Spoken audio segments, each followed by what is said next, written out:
Oh, the words from the pages to change your world. Your world, they can change your heart, they can change your mind, they can change your life. The world can change your world. All right, my beautiful people, man, thanks so much for joining us here tonight. We've decided to move this session to a little bit later, more of our evening session here on the New Black Wall Street Book Club, Reading Rainbow 2.0 with a purpose. And tonight we're going to be continuing along our journey in The Alchemist, by Mr. Paulo Coelho. This book was is a recommended book from the likes of Oprah Winfrey and Will Smith. And it's a book about turning lead into gold. In other words, turning your life from normal to abnormal, from ordinary to extraordinary. And so if you want treasure out of your life, well, this is a good little story about the journey to find your treasure. The journey to find your treasure. Now, here's the deal. You got to be looking in order to find. Well, I'm your host, ERGJ, your certified financial educator, CEO of ERGJ Enterprise, ERGJ Black Bazaar, international best-selling author of the book, The Black Billionaires Club, which is a study of Black wealth, a study of the 12 richest Black people in the world today and how they built their wealth. And I just believe that if you want to be wealthy, you should study wealthy people. Not only is it a book, but it's also a club that you can choose to join. Go to www.theblackbillionairesclub.com to join to get the benefits of personal development, business development, financial literacy, and also investment education. And we're just now announcing a new benefit that we're adding, which is going to be our investment club that you'll have an opportunity to be a part of. And you can work together to make your money work harder for you than you work for your money. And so you can do that as well. Today's episode is sponsored by ERGJ Black Bazaar. We do have your journals that you can pick up at www.ergjblackbazaar.com, www.ergjblackbazaar.com. Pick up your journal to write down your goals, write the vision down, make it plain, and get all that stuff out of your head so you can clearly walk towards your destiny, your personal legend, and you can get your treasure. So The Alchemist, go ahead and hit that like button, that share button, that watch party button, that follow button, all that good stuff. Let people know that we're here. I'm going to do the same as well. I'll ask you to do the same also. The Alchemist by Mr. Paulo Coelho. Give me just a second. I'm going to hit the share button, and then we'll get right into this thing tonight. We are broadcasting across Facebook Live, YouTube Live, Instagram Live, and this will be uploaded also onto our podcast. We are now on 9 different platforms for podcasts. So if you're not quite the video person, but you like to catch on what we're doing later on, you can find us on podcasts at NBWS Book Club. NBWS Book Club. What's going on? AR Quality Exchange, man. I think from Indiana. Thanks so much for joining us here tonight on the New Black Wall Street Book Club, Reading Rainbow 2.0. How many guys missed Reading Rainbow, by the way? You grew up on some Reading Rainbow. You guys missed that? I missed it. So you know what I did? I created something so that we can have it. I missed it. I miss me some Reading Rainbow. I think our kids need to have. I mean, I don't even know they'll stay in the house long enough to watch the Reading Rainbow now. But man, it was such a good time when we had that thing in our life. Reading Rainbow 2.0 with a purpose. So The Alchemist. What's going on here, guys? This is a book by Mr. Paulo Coelho. A book by Mr. Paulo Coelho, and we're going to kind of give you a synopsis of where we are in the story. There's a young boy named Santiago who is a shepherd. And one of the first things we ask are you the shepherd or are you the sheep? Are you being led or are you leading or are you following? Now, what he said about the sheep was all they ever wanted was to be fed and to have shelter, right? They just wanted to drink food and water. So he's saying, man, there's some people in this world that are sheep. That as long as you feed them, as long as you put a roof over their head, they okay. And they will follow all the days of their life. Matter of fact, he was saying that, hey, it didn't matter who the shepherd was. As long as he fed them and he gave them water, they will continue to follow. That tells us that it could be some people that we might be following that we might not need to be following. But we keep following because they give us our food and our water. Are you the sheep or are you the shepherd? Mr. Santiago went on to have a dream. Everybody comes, I have a dream. I hope you had a dream. He had a dream. But he didn't understand this dream. How many of you guys have had some dreams in your life that you just didn't quite understand? You're like, man, I had a dream, but I don't understand it. And so as he was journeying along with this dream, he ran across two people to help him interpret the dream. The first one was a gypsy. Told him, hey, your dream tells you that you need to go to Egypt to find your treasure. That's where you need to go look. And so the gypsy said that, hey, because I'm helping you to interpret your dream, you need to pay me something, right? So he said he had to give up. She told him, give me 1/10 of all of the treasure that you find. Now notice, she was asking for something he didn't even have yet. So she was hoping he'd find a treasure and he would honor his commitment to pay her back what he didn't have. This is called credit. Many of you guys are trying to get your dreams interpreted or trying to get help on credit. The promise of fulfilling something in the future that you don't have right now. Bad stuff.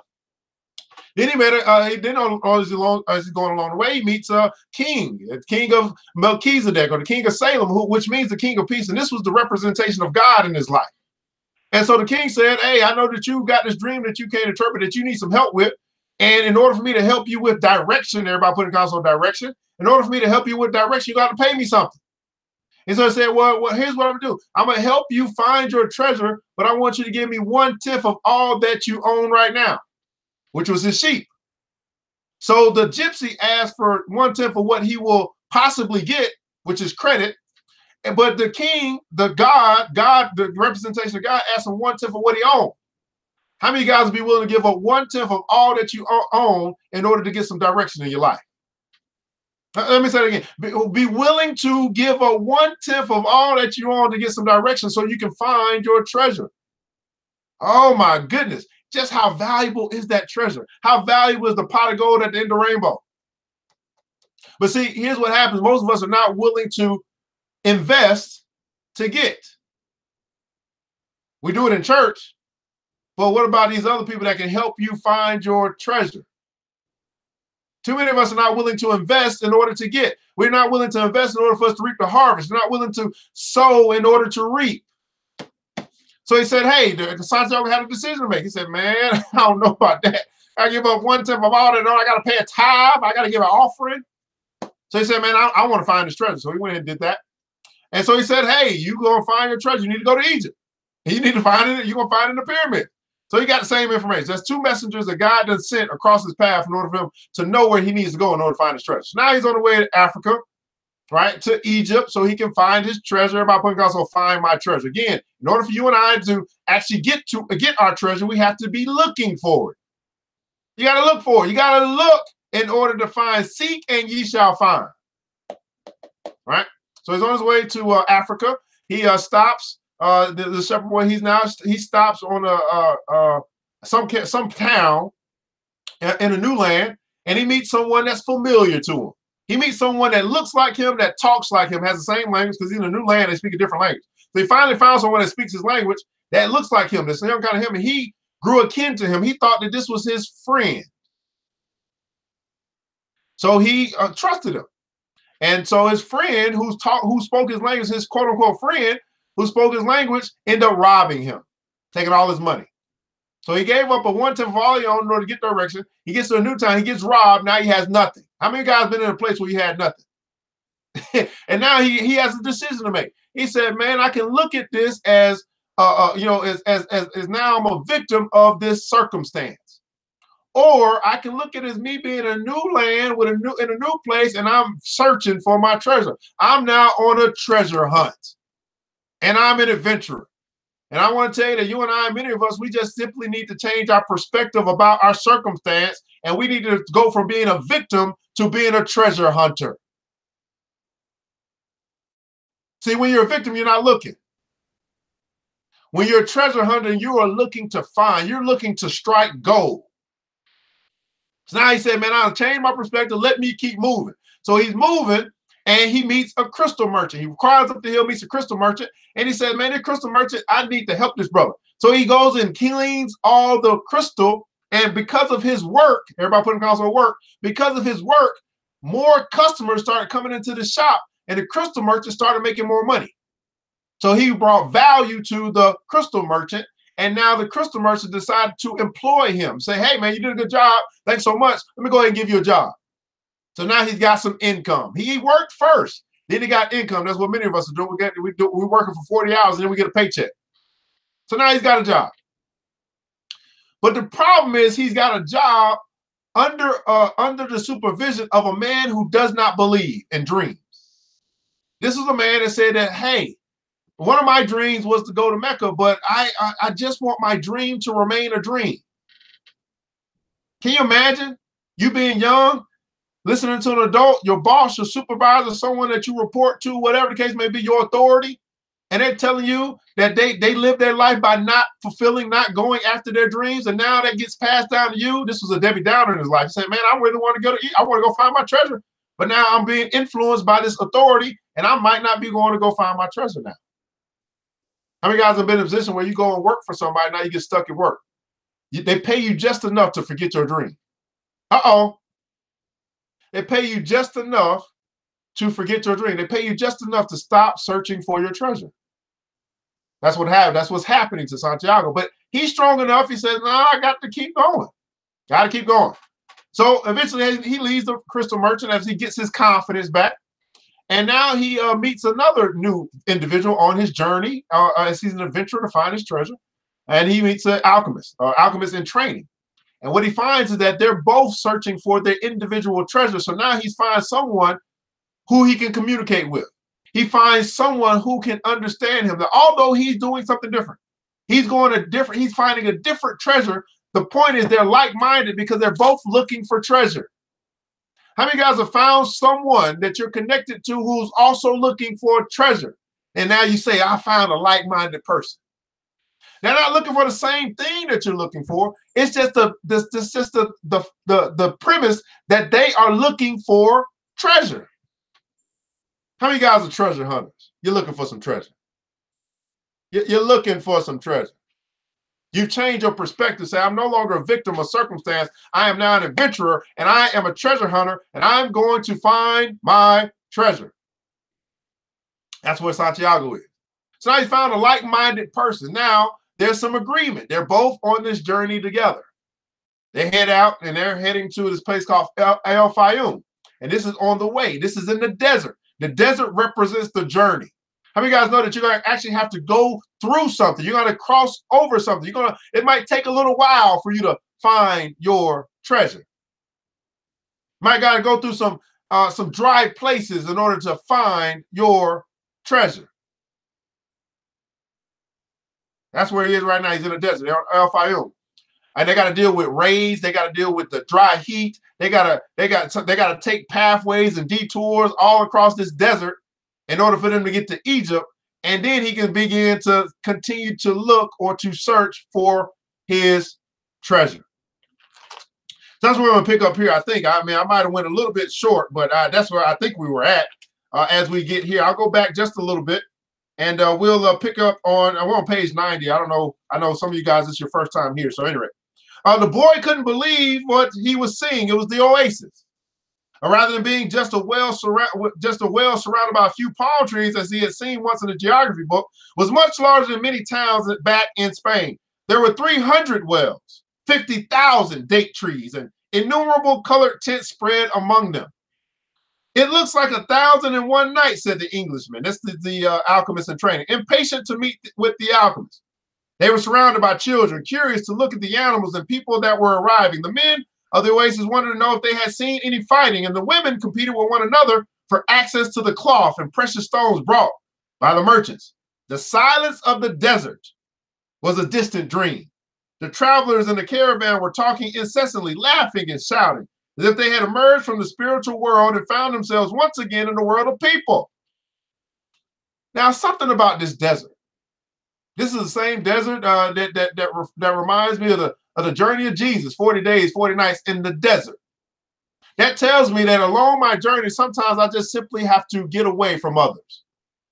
When's the last time you just took a break from everybody else and you got to yourself, you and alone with God? When's the last time you fasted? When's the last time you separated yourself? Everybody putting also separate myself. When's the last time you separate? This is what the desert represents, the journey. Sometimes you have to separate yourself from others. so you get some clarity. They had been taking careful precautions in the desert, but the camel driver explained to the boy that oases were always considered to be neutral territories.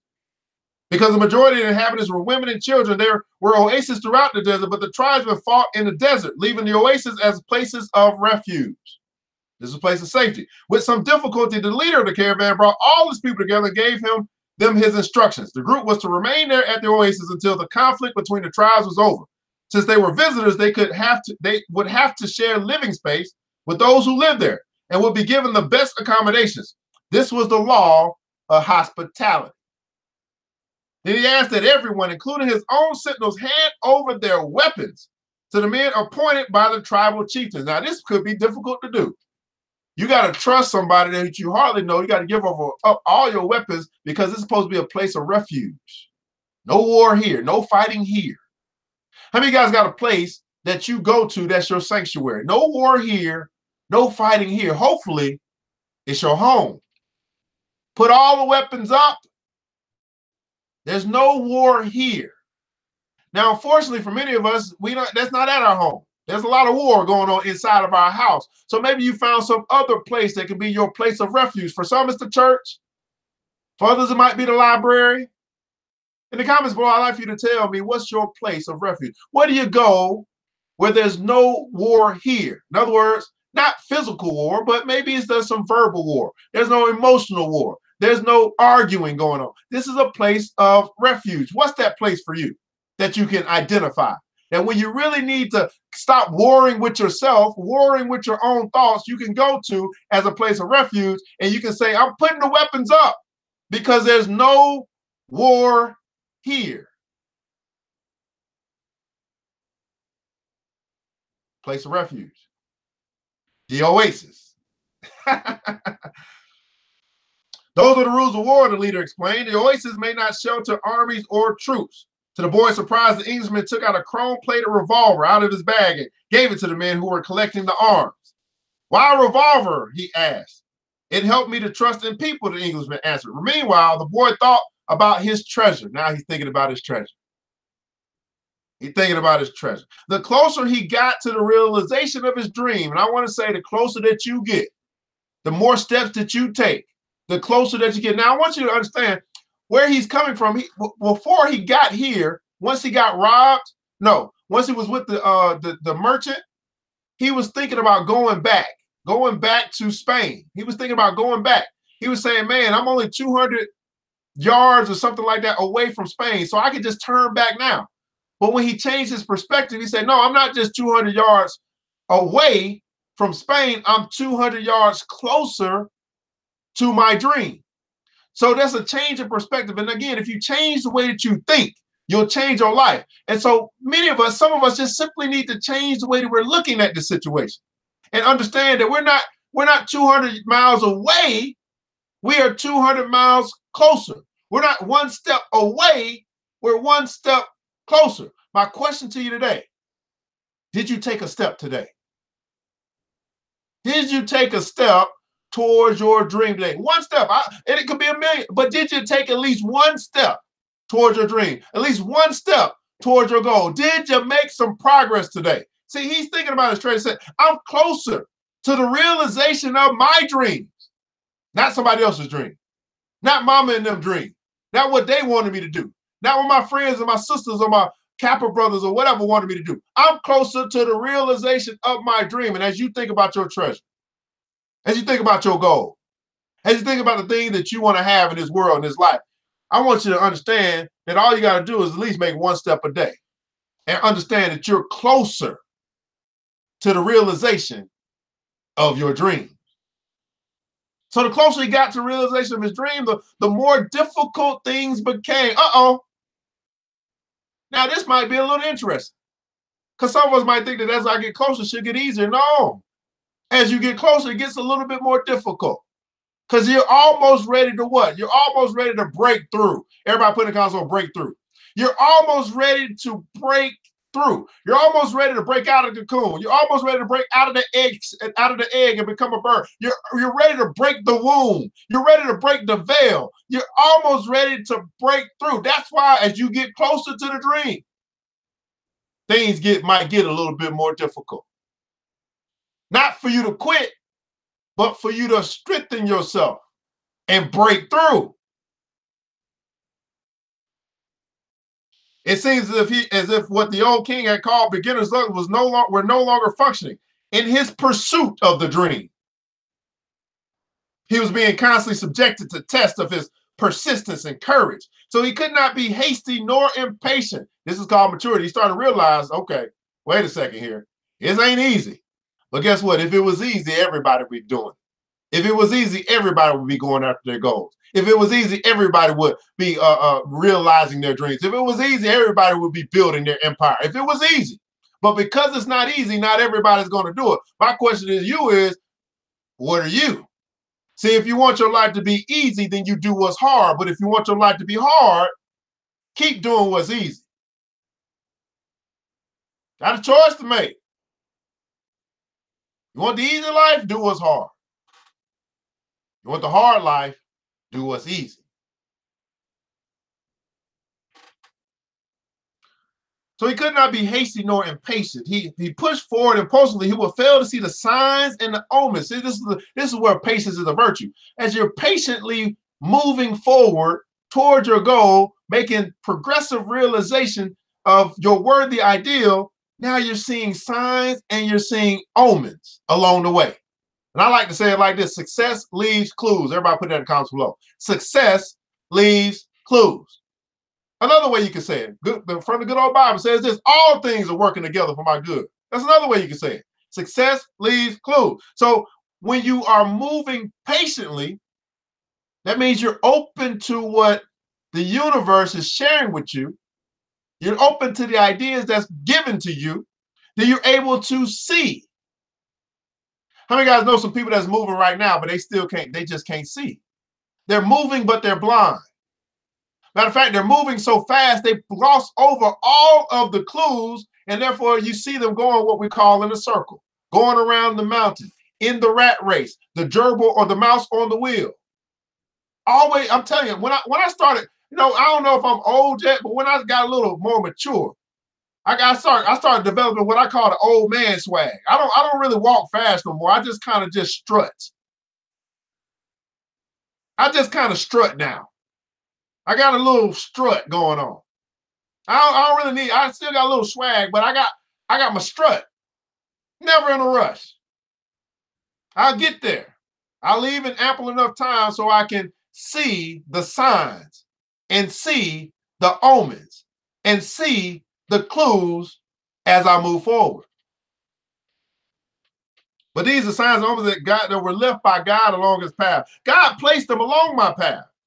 He had surprised himself with the thought with the thought. Until then, he had considered the omens to be the things of this world, like eating or sleeping, or like seeking love or finding a job. He had never thought of them in terms of a language used by God to indicate what he should do. How many guys are familiar with this language?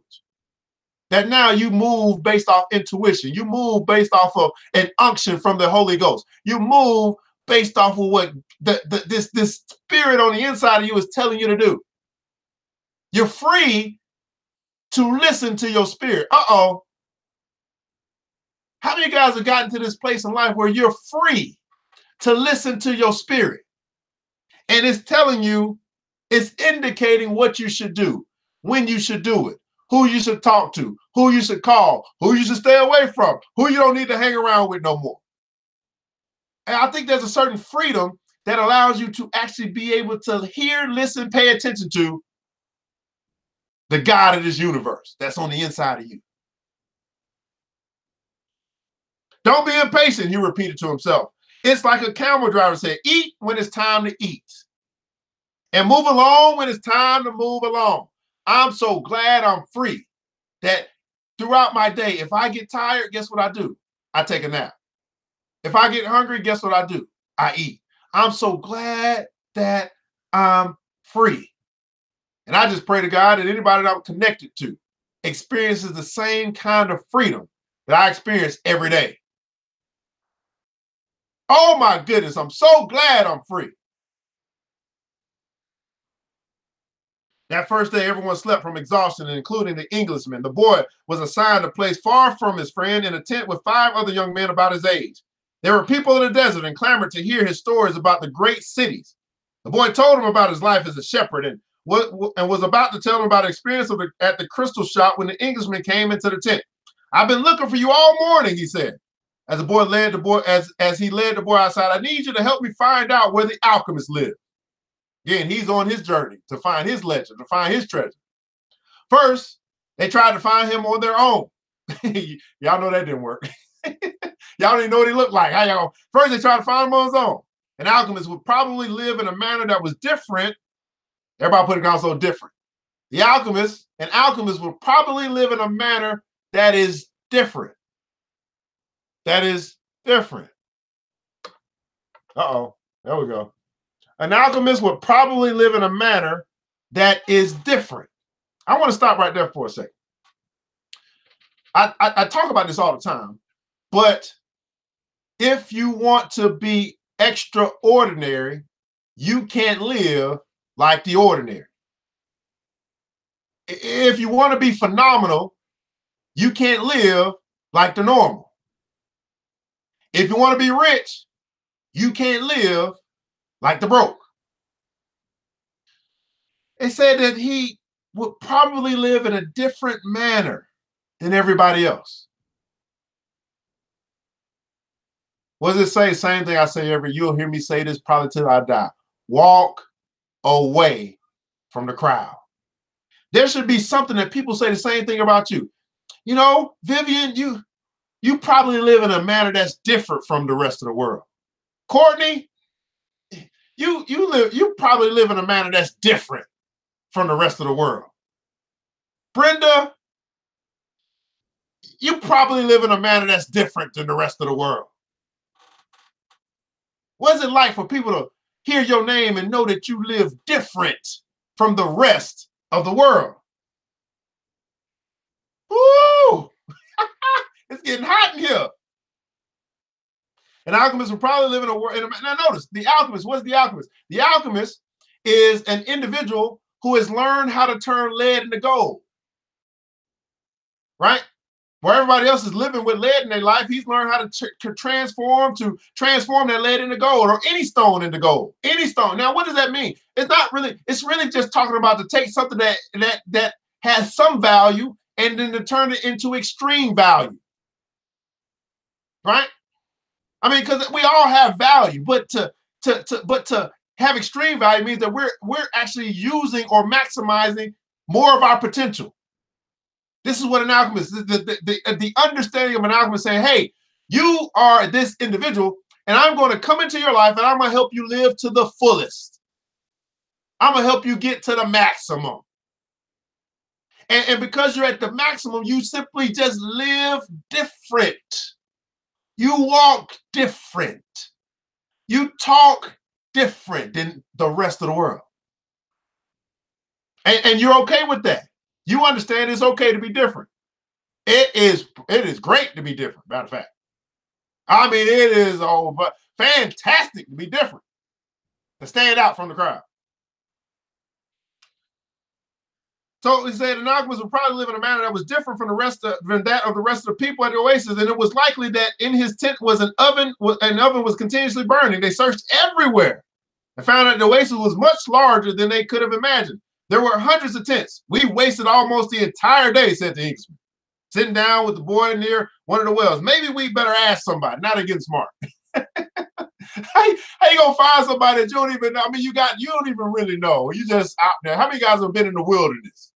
You searching for something.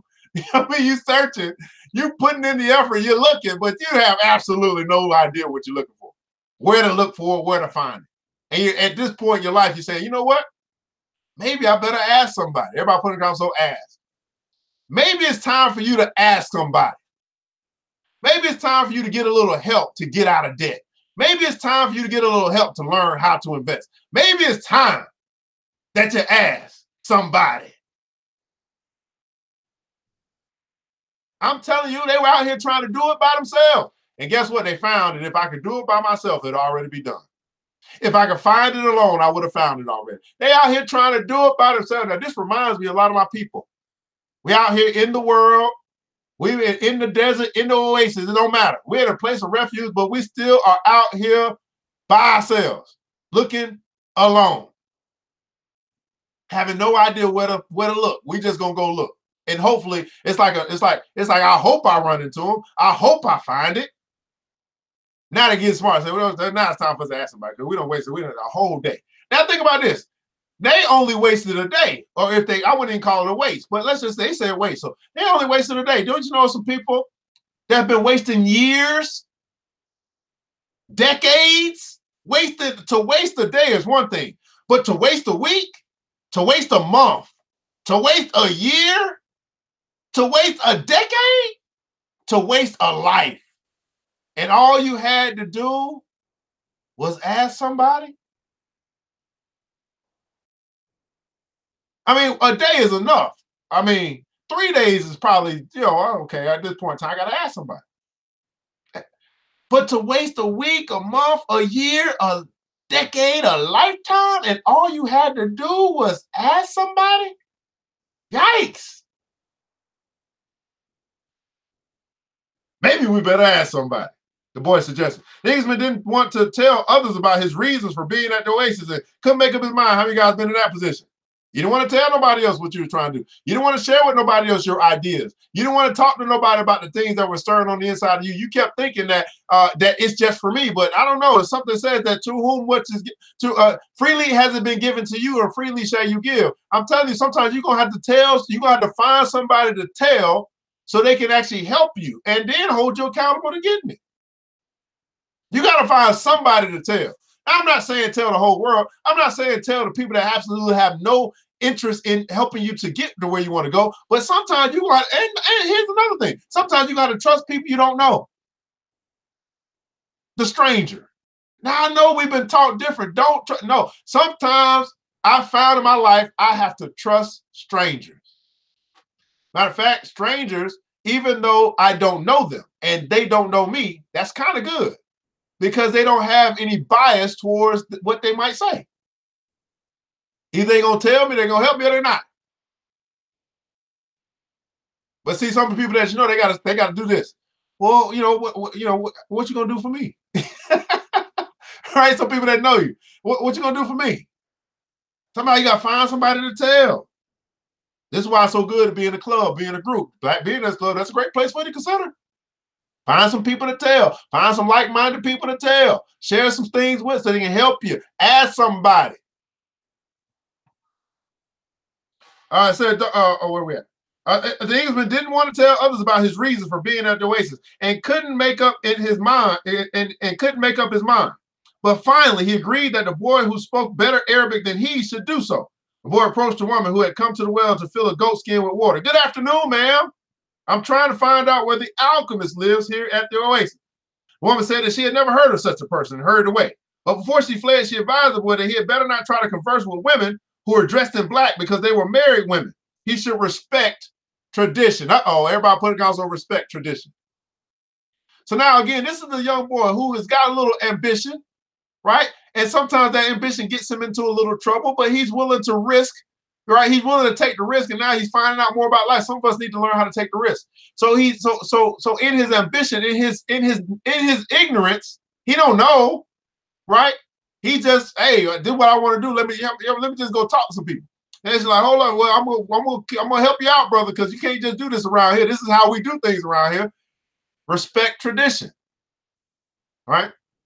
You guys know sometimes it's better to do and then ask for forgiveness later than to try to ask for permission and then never do.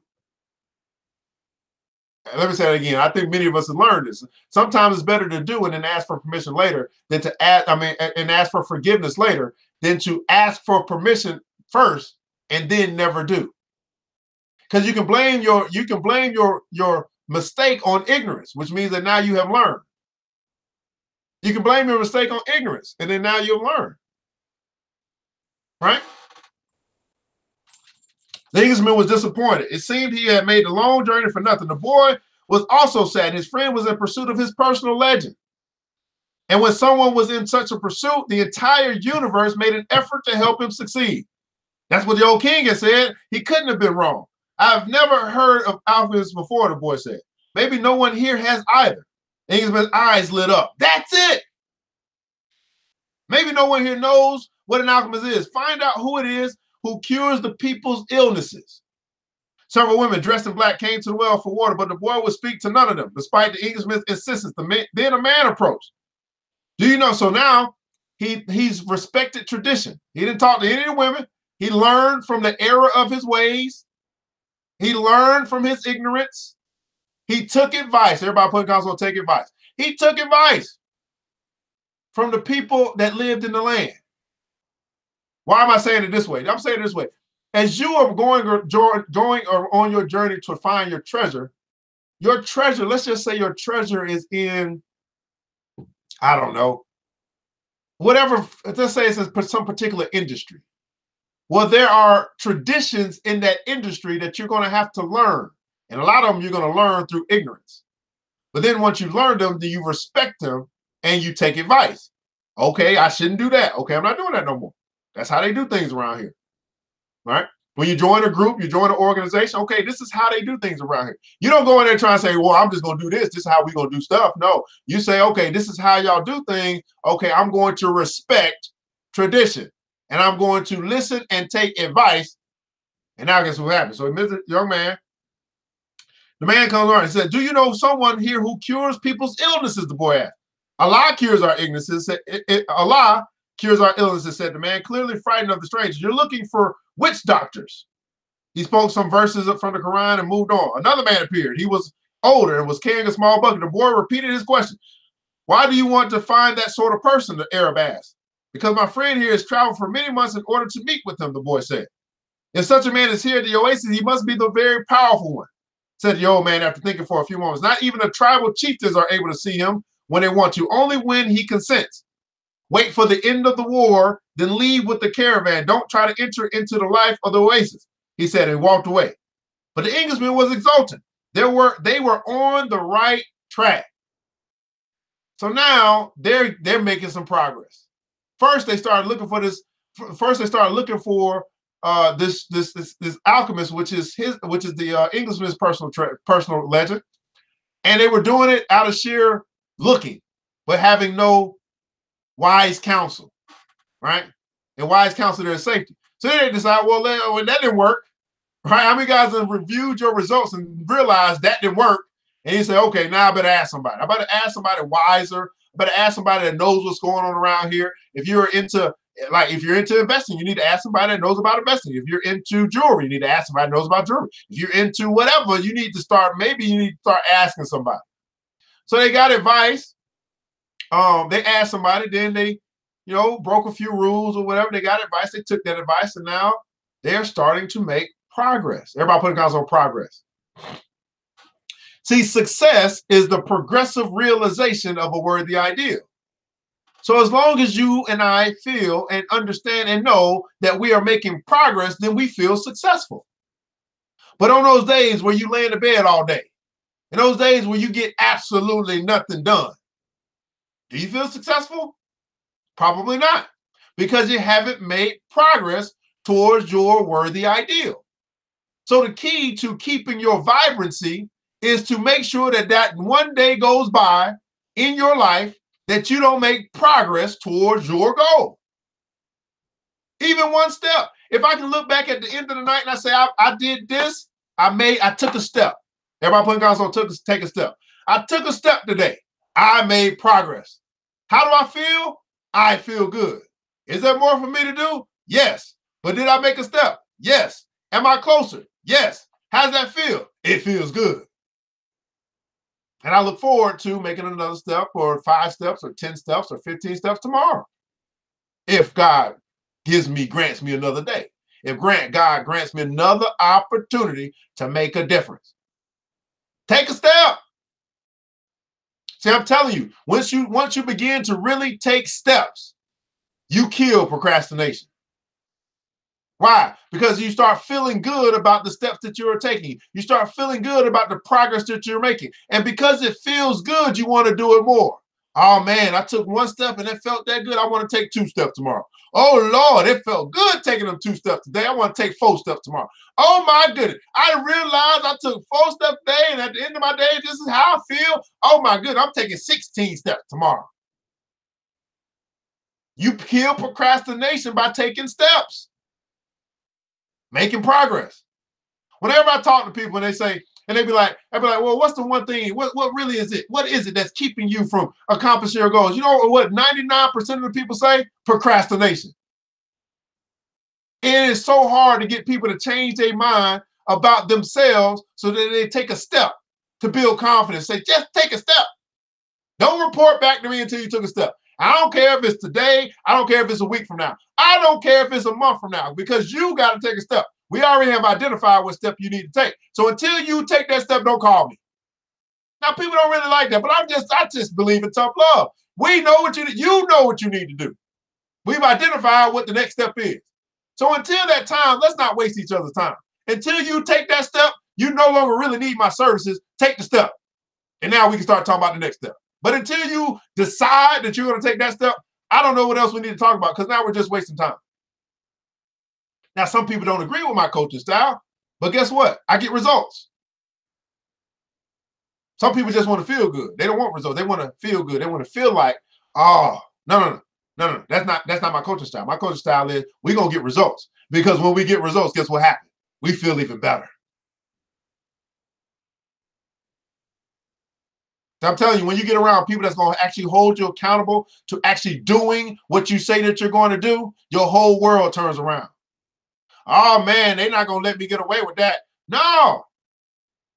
You can cry all you want. Did you take the step? Okay, we'll go take the step.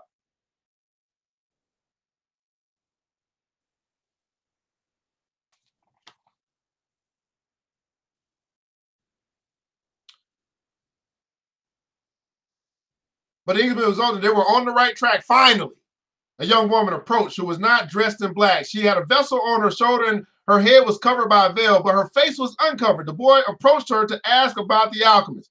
At that moment, it seemed to him that time stood still. Uh-oh, he done found him a little shorty. What's up, Tariq? How you doing, brother? And the soul of the world surged within him. Uh-oh. Oh, I know that feeling. Oh, Lord, he about to get himself in trouble.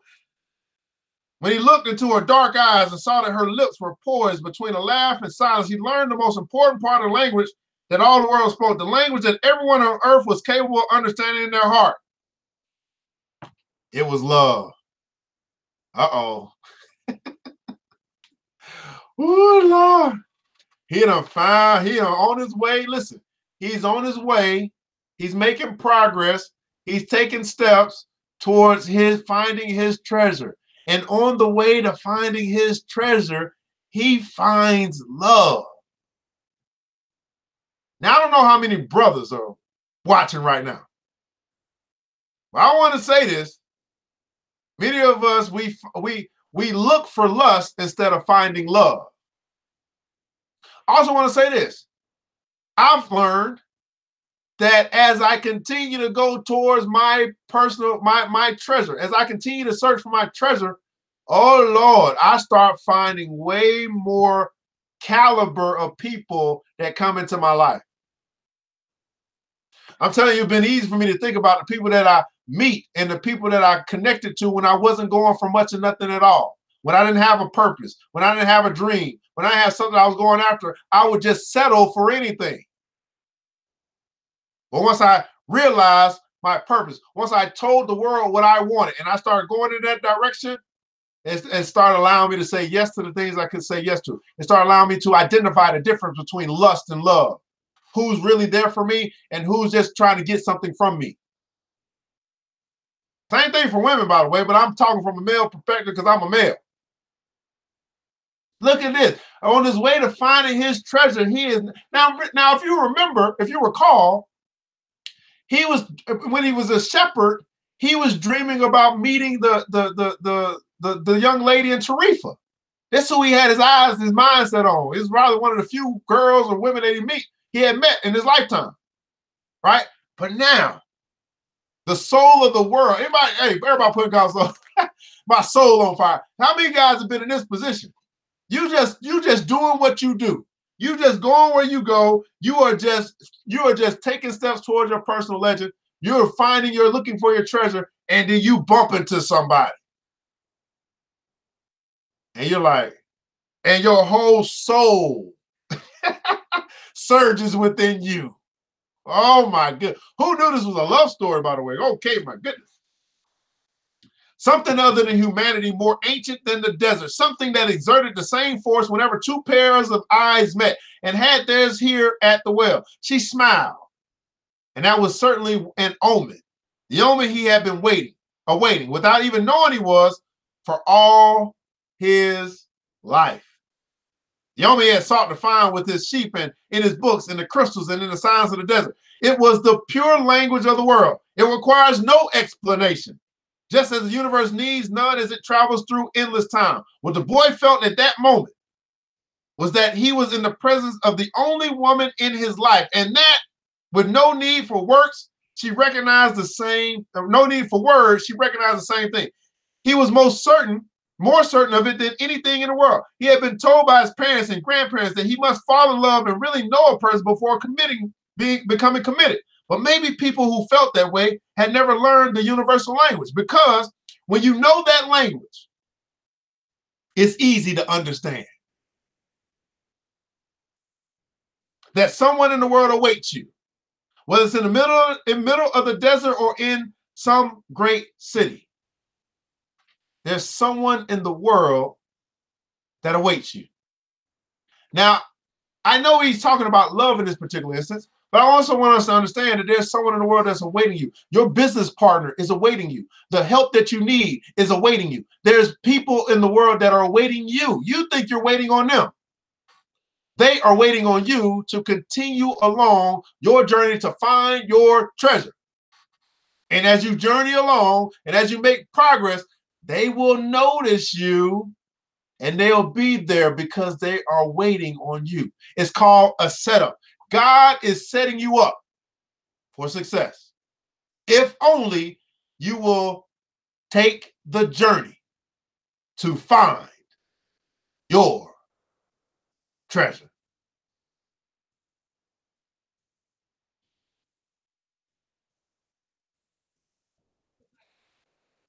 We're going to stop right there. Oh, I want to keep going. We're going to stop right there. I know we can go and go and go. We're going to stop right there. This is Reading Rainbow 2.0 with a purpose, New Black Wall Street.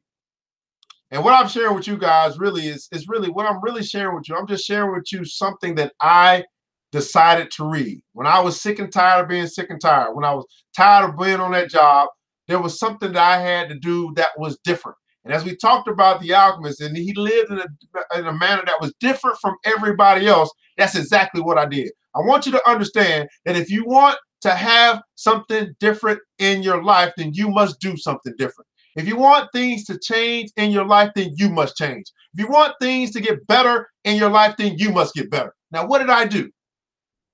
What did I do? I simply did what no one else was willing to do. That is what allows me now to live the life that very few others are able to live.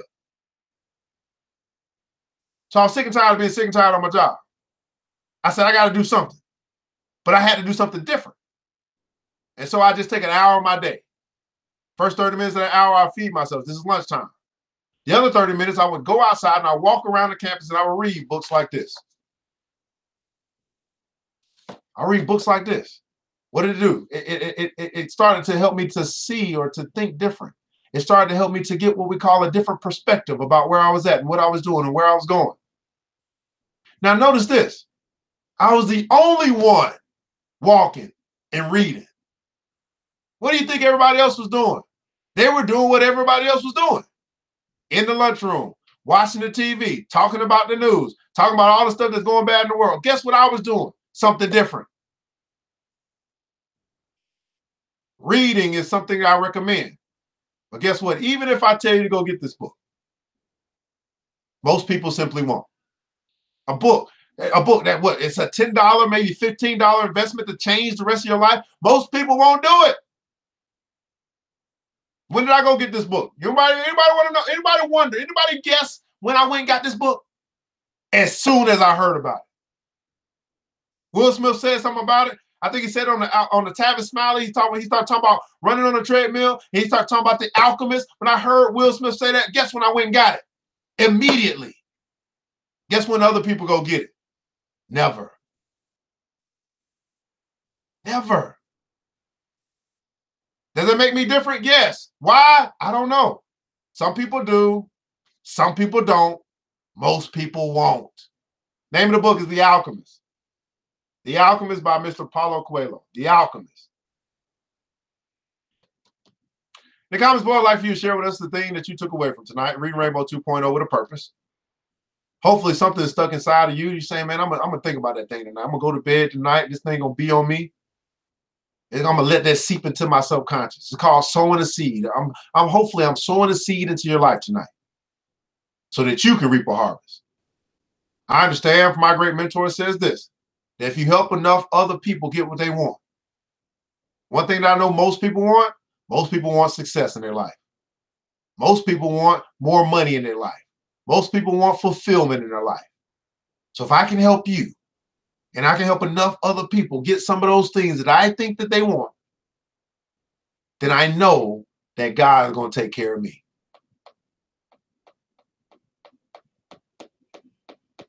This is New Black Wall Street Book Club. Well, guys, I'm your host, ERGJ, your certified financial educator, CEO of ERGJ Enterprise and ERGJ Black Bazaar. Hey, I shared the book with you. You can go get it, or you can choose not to. It's your choice. I share with you an opportunity to join the Black Billionaires Club. You can choose to join, or you can choose not to. I'm okay with that. You can keep procrastinating, or you can take a step. I'm okay with that. You have to live with your decisions. You have to live with your decisions. If you don't like the results that you're getting, change what you're doing. You don't like the people that you're hanging around. You understand that you have got to change something. You've got to change your associations. You've got to change your habits. You know you got to change, but you keep procrastinating. You keep waiting as if you think you control time. You know what? Most people, they wait until they die. They wait until they're trying to retire. They wait until they retire, or they're about to try to retire, to then look at their money and realize I ain't got none. How can I retire? They wait. And the thing that Jack Ma said about poor people is they're always waiting. I'm telling you, I'm encouraging you. I'm recommending you take a step. Some people do. Some people don't. Most people won't. Are you different, or are you just like everybody else? Check out the Black Billionaires Club today. Hey guys, that's our time tonight here on Reading Rainbow 2.0. I want you to remember this, that it takes a village, and it starts with us. Let's build. Let's build. Let's build each other together. We all we got, people. Guess what? That's enough. I pray to God that he will preserve you tonight. And then as you go to bed, that you will go to bed with a dream, and you will wake up with the goal. Until next time, you know what time it is, people. Mr. DJ, hit the music.